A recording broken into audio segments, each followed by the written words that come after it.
Hey guys, Eric here at Wargaming, and today we're going to do something a little bit different than we normally do. I know normally we try and put battle reports out on a weekly or bi-weekly basis.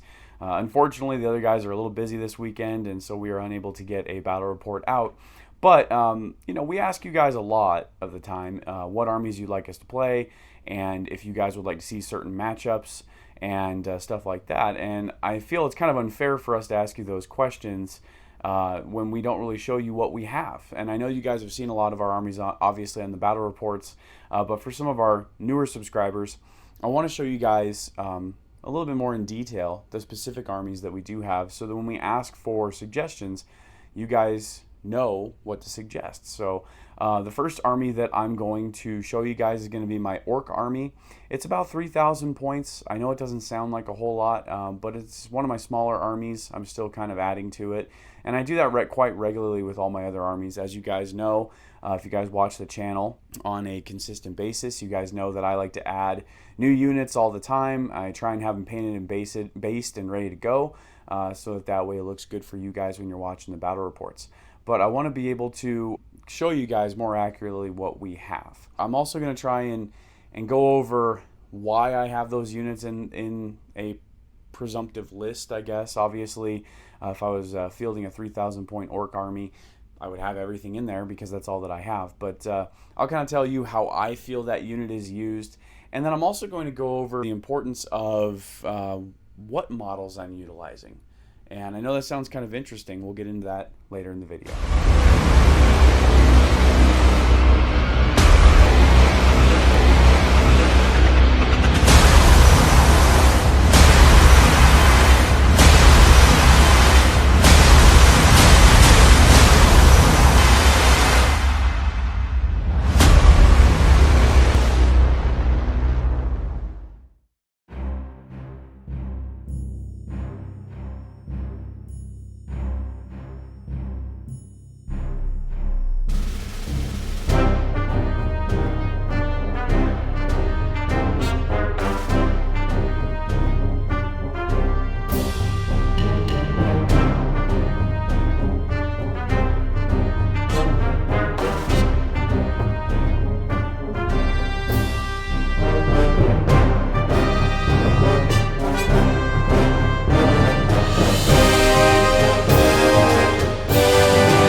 Alright, so when I sat down and decided that I was going to build an Orc army, one of the first things I thought of is, what is the strength of the Orcs itself?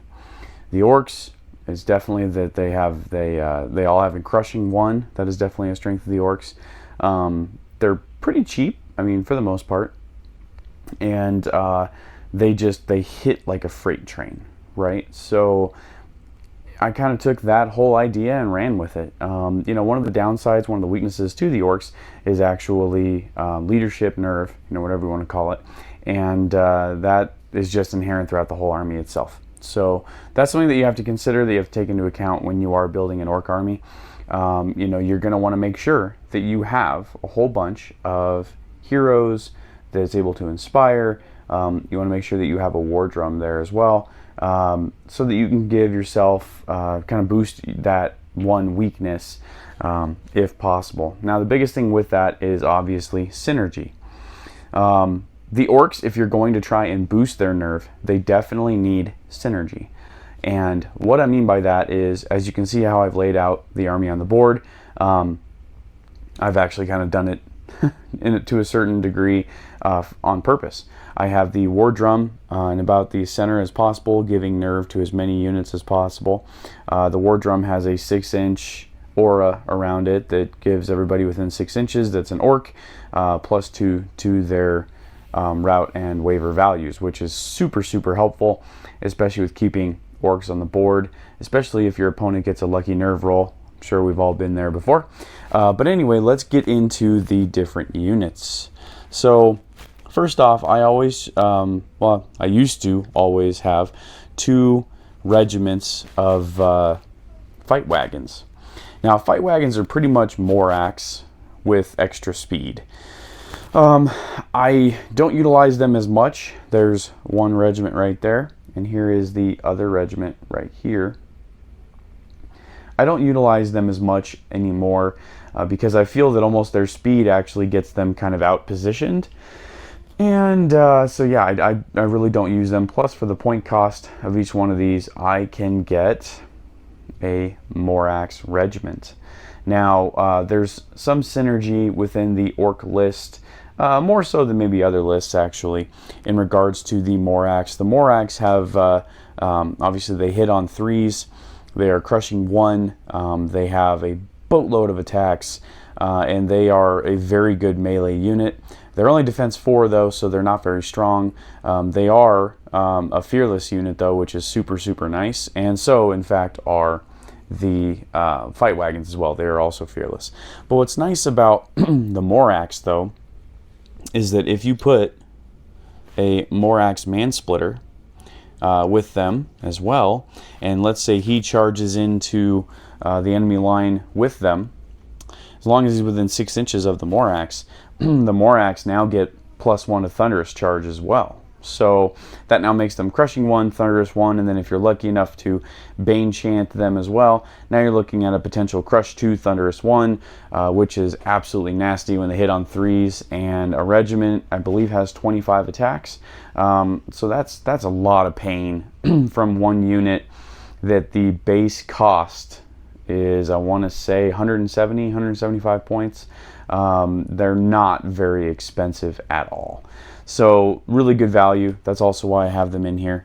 And yes, in case you guys are wondering what I used for my Morax models, they are actually just regular axe that I kit bashed a little bit and put axes in both hands. So that's one of the things that's pretty easy that I like about the Mantic Orcs, is that they are very easy to kit bash if you need to, and you're able to make multiple units out of one sculpt or one box, whatever you want to call it. So it's definitely nice, and I definitely appreciate that in regards to the Mantic range, the full Mantic range, not just the axes or anything like that. So likewise with the fight wagons, I pretty much just put you know, axes on there with give them another axe, which makes them more axes. So on both of them, as you can see.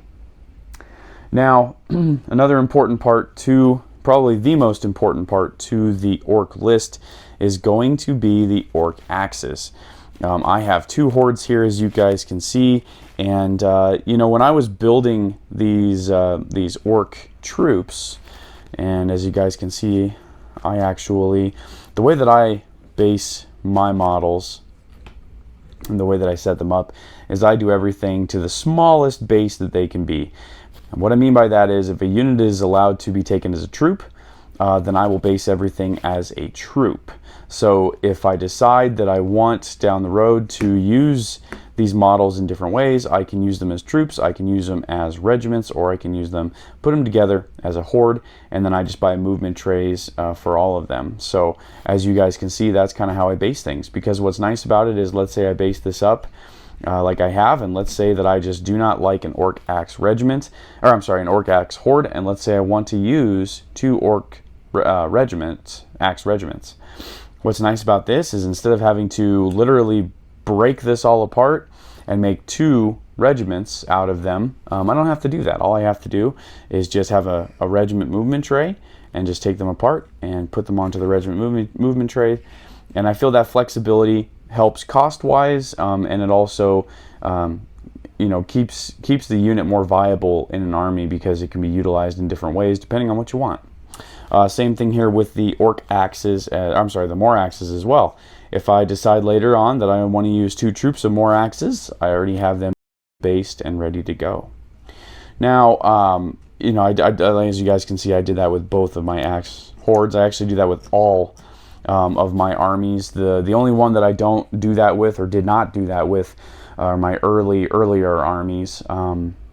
Most notably my earlier undead I did not do that, and I kind of regret not doing that because it makes it so much easier. I can utilize so many more units in different ways. I can make different combinations without having to, again, pull my models apart and rebase them. So I even did that here with the fight wagons, even though I know you can't really use fight wagons one at a time, but I based them as such so that if I wanted to use a smaller unit size, I can, and it's very simple. So I definitely enjoyed doing that. Does it add a little bit extra time? Yes. Does it add a little extra cost? Maybe, but it depends on how you look at it. Again, does it add extra cost when it comes to the movement trays, which, by the way, I try and get all my movement trays from Ironheart Artisans. So make sure you check out Ironheart Artisans at ironheartartisans.com. What's nice about Ironheart Artisans, as you guys can see there, they always include the base size as well, so that if you have somebody that you're playing against that doesn't quite know or doesn't feel that base size is right or whatever, you can pull that over and show that to them and show what kind of base size it is, and hopefully that'll settle any issues that you guys might have playing the game. But I find that pretty much doing this modular basing system is kind of what I've called it.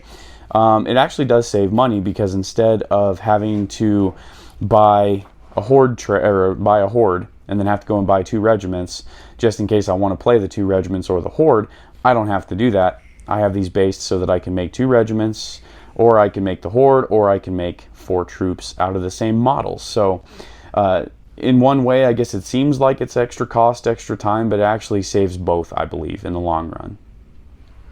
You guys will also notice that in my list I do utilize 2 slashers, or at least I have 2 slashers built and painted and ready to go. I absolutely loved these models. Tom likes to refer to them as baby dragons. As you can see, obviously, from the size of the dragon or the slasher to the axes in front of it, they're not very big.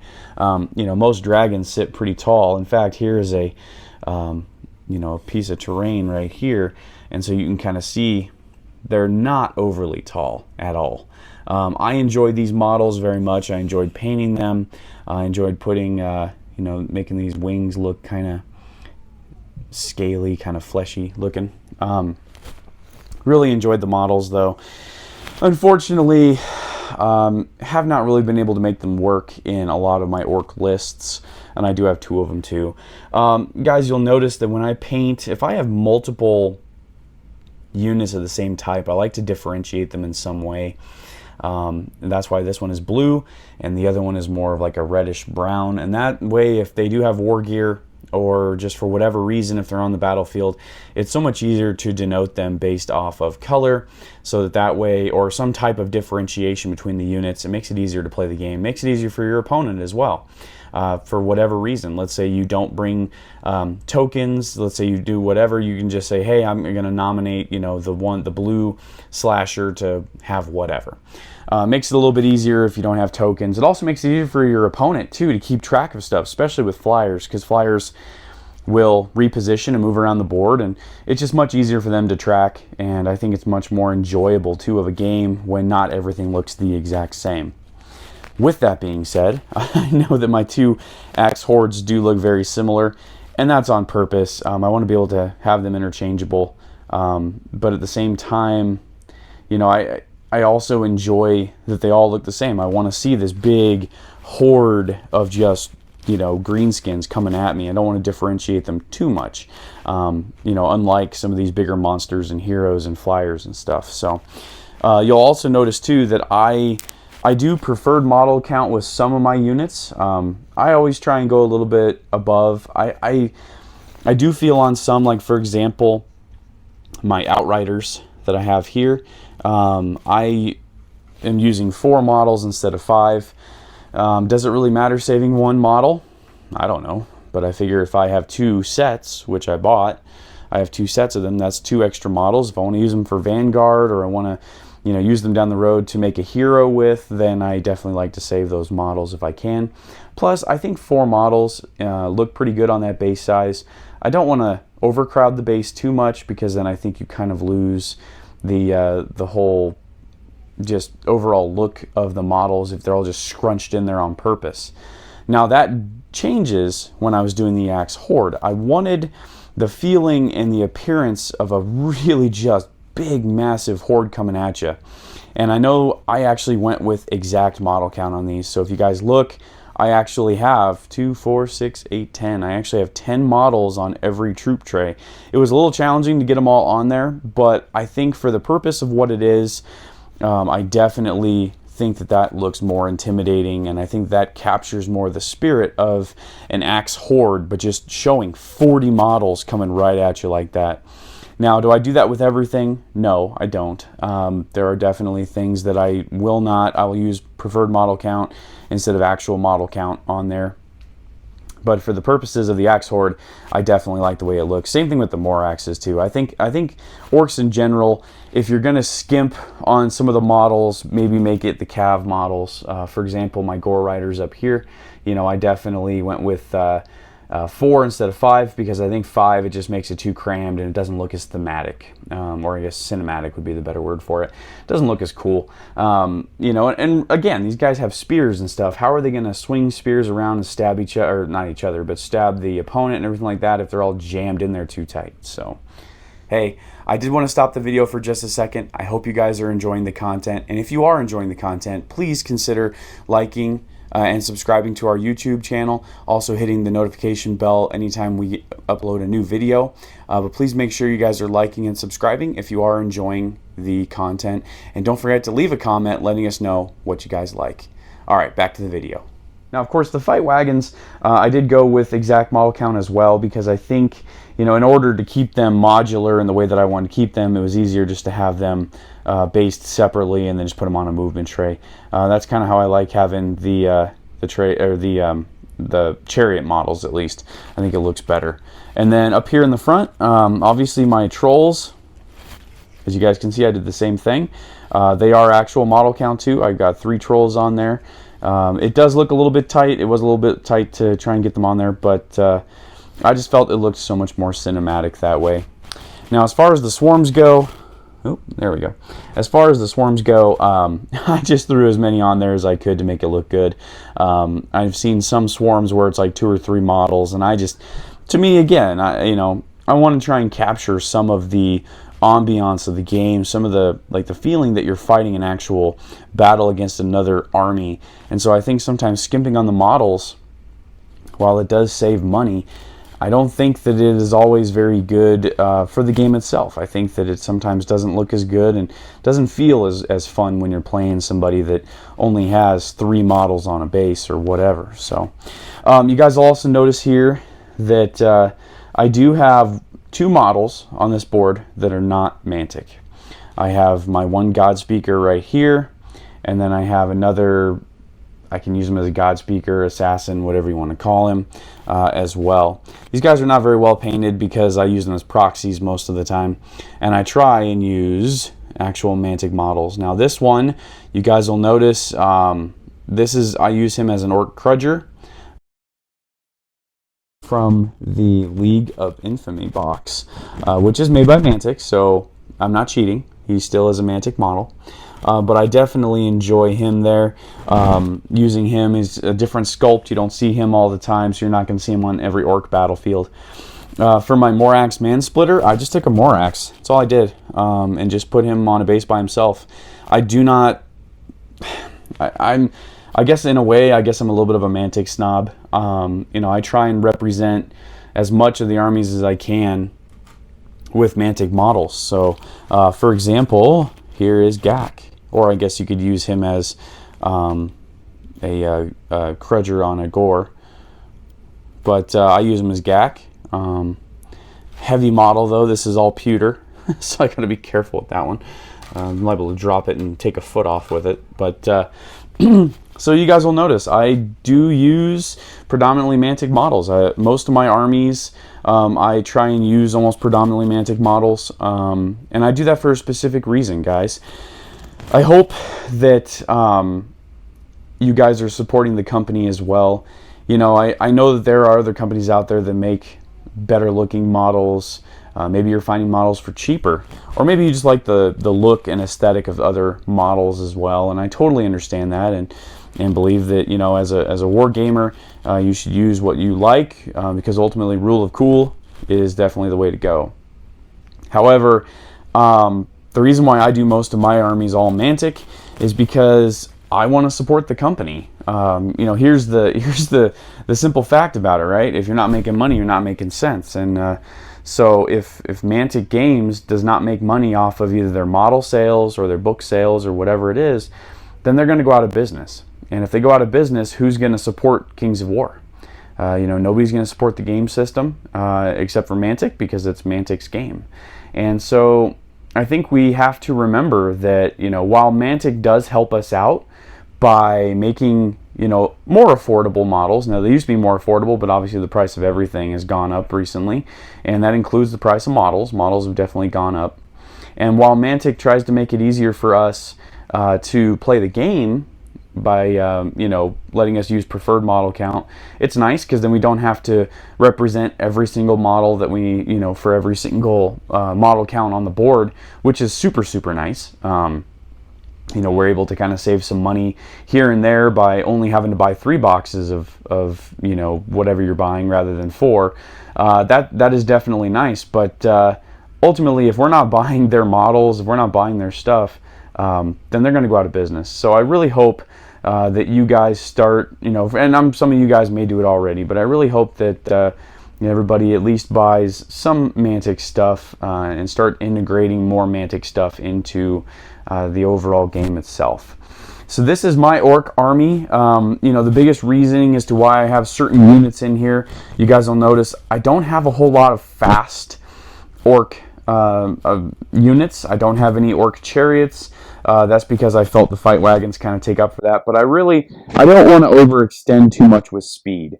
Most of my speed comes with the Gore Riders, which, let's be honest here, guys, for 190 points, the Gore Riders are amazing. And you have to have something to protect your flanks.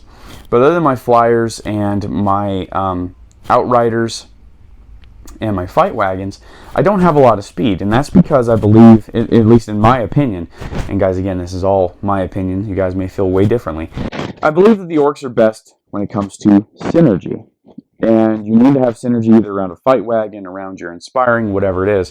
But I think if you let yourself get too overextended with the orcs because they have low nerve, you're really going to hurt yourself bad. So I don't use a lot of speed. I like more of a grindy, just smash kind of a list, and that's why I have a lot more hordes. I have regiments. I have really, you know, regiments that hit hard. I also utilize a little bit of chaff. I mean, the chaff that I utilize are, you know, swarms. And I only utilize a little bit because I think if you go too chaff heavy sometimes, that's not a good thing either. You have to find that nice balance. You know, the Outriders, this is literally my only shooting units in the game, are my Outriders. And I utilize them because I need a harassing unit in the orc army because everything else has to maintain synergy. So it's hard to harass another opponent if you're trying to maintain synergy.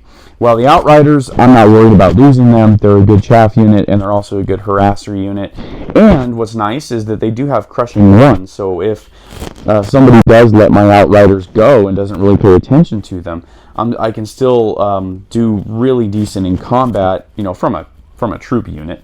It's not going to, you know, necessarily take out a horde, but you know, if you get a nice flank on somebody, you know, you're doubling your attacks, crush 1, they're forced to hit in melee. So I mean, they're pretty good. So something else to consider with the orcs, again, is whether or not you're going to utilize magic. Orc magic is very good. It is very solid, but you definitely want to focus on either offensive or defensive magic. So offensive magic, they don't have a whole lot of it. I mean, they do have Drain Life, and I believe they do have some other more offensive spells. Most of it is going to be defensive, though. I utilized a lot of Heal, Bane Chant, that kind of stuff. You know, spells meant to augment my own units, to buff them, because these Orc Axe Hordes, it's really amazing when somebody puts 7 or 8 wounds on them and you're able to heal most of them back, because these guys are defense 5. So every wound that your opponent gets on them, they really are needing those in order to win the day. And if you know, heal those back, it kind of you know, you can just see it deflating your opponent. So that's definitely something that I like to utilize. You guys will also notice as well, I have some heroes. I only have one war drum. I'm not one of those people that's going to run 3 and 4 war drums to try and get the bonus. Again, it's about balance, and that's the big thing about the orcs. I think you have to balance your support units with the rest of the army that is going to be smashing. And if you don't have enough smashing units because you're trying to have too many support units, well, then you're not really going to smash anything. So, again, you know, a lot of it is trying to keep that synergy, trying to figure out that good balance with the orcs. So just going to kind of show you guys a recap. If you guys want me to utilize any of these units in a future battle report, please let me know. If you guys want certain units, or again, if you guys want me to purchase units that I may not have here, just keep in mind I do try and purchase Mantic models because again, I want to support Mantic Games, the actual company. I do not use 3D printed models. I know that that is a huge thing that's coming up, and that is a nice alternative to buying models.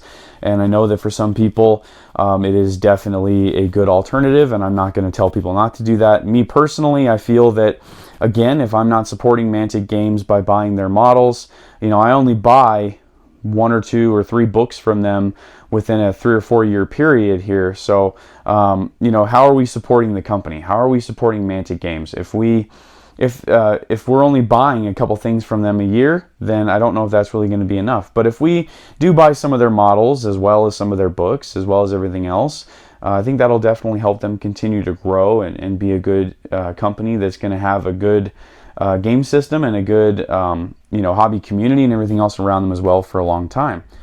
Well, guys, that is about it. I hope that you guys enjoyed the video. Again, you know, just something to consider. We are more than willing to take suggestions on what armies you guys would like us to play in the future. It gets kind of boring for us sometimes to always put down the same armies made the same way and everything like that. So by all means, guys, give us suggestions. You guys have seen the Orc army. You guys have seen kind of why I utilize those units that I use and kind of what I have. So in the future, if you guys want me to play the orcs, let me know. And if there are any suggestions that you guys have in regards to utilizing the units that I have or not using certain units, let me know so that I can kind of cater the battle report, cater the army list to what you guys want. Because ultimately, you know, I love playing the game anyway. I'll play with whatever I have, but ultimately I want to hear from you guys. I want to see what you guys would like to see in a list, and so that way we can kind of cater it more towards what our subscribers want.